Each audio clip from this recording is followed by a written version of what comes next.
y'all.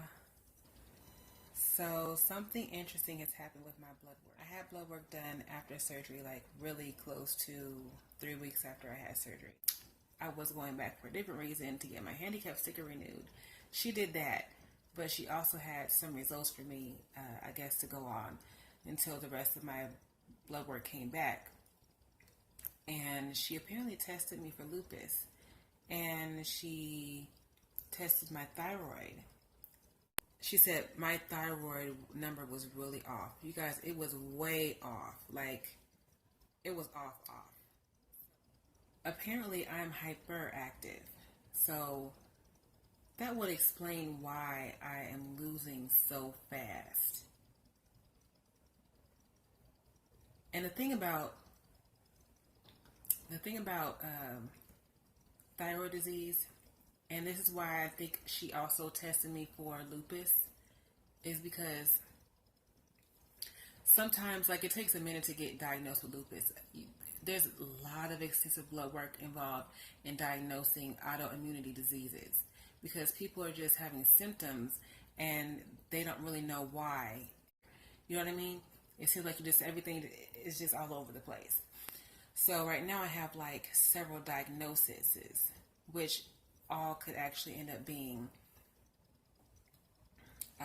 symptoms of some type of autoimmunity disease. Lupus is one. There's just a bunch of kids outside being loud. I'm not gonna tell them to be quiet in a minute. They come over here every time I put my daughter down for her nap. They come sit in front of my house.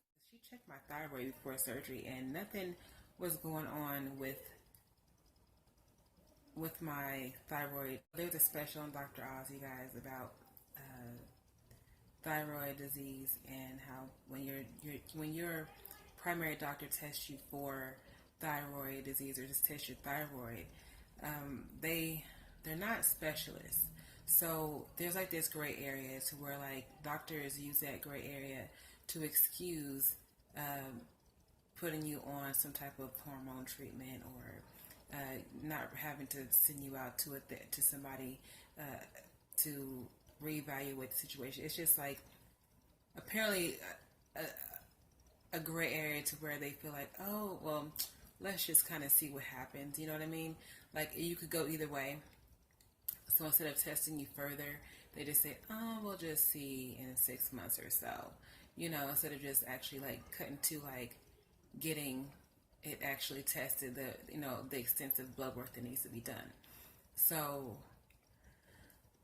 she said it's hyperactive. And let me just run down some of the symptoms, and I'll tell you guys which symptoms I have and the ones I was complaining of. Okay, so symptoms: excessive sweating, excessive hunger, fatigue, heat intolerance, or restlessness. Autoimmunity diseases, they lay dormant in your body. It's already there in your blood, or like it's laying in your body, somewhere. So for me, you guys, restlessness and fatigue, definitely. Other symptoms, you guys: mood swings, nervousness, or panic attacks. I have anxiety disorder already, you guys. My anxiety is worse. I told my nutritionist the same thing. I said, my anxiety is so bad right now. I don't understand like, they switched medication. They switched me from lorazepam to Xanax, and then they upped it. Having a thyroid disease will give you restlessness and fatigue, and then the other thing is, panic attacks, abnormal rhythm of the heart. But that's my symptoms of anxiety anyway. Difficulty sleeping or falling asleep. I've been saying that for like ever. I'm really having a hard time going to sleep. My anxiety medication, the lorazepam, wasn't working, and I was falling asleep eventually and then waking up like 3 hours later and not able to go back to sleep. So thyroid, it has something to do with your sleeping too. You can have insomnia. Irregular menstrual or short light menstruals. So you guys, I was like, dang, my period didn't want to show up. Like, it was late, you guys. Like, my period was late. not only was it late, I was expecting to gain weight on my period. I lost weight on my period. And then not only that, I was expecting like to be on my period, like and have heavy period, like because I do have heavy periods, but and especially because I have my tubes tied, you guys. Like since then, I just had like periods are just heavy, and I was like, man, this is ridiculous. But this time, my period took forever to come, and then when it came, I was like, I was losing weight. I was like, this is crazy. Like when I told you guys like about my last video, when I told you guys, I was like, dang, who loses weight on their period? Right. So, and my period was only 3 days. I'm a kind of like on the third day is like a heavy day for me. My symptoms were restlessness and fatigue. I get panic attacks, and I guess I could get somewhat moody on those days where my anxiety is just out of control, and definitely have a hard time falling asleep. And last time I had a 3-day period, I was pregnant, but this time I'm not pregnant, and I'm sure they're testing me for that, even though I have my tubes tied, because this doctor is extremely thorough. We're probably like, dang, she is like, her numbers are like, wow, like why? You know, everybody's numbers are different in range, but like, you guys, this is crazy. Like, I am losing 20 pounds. I don't know. It's even this last month was more than 20 pounds that I lost. So, but I just thought maybe I would tell you guys what I already know. This is why you can't really compare yourself.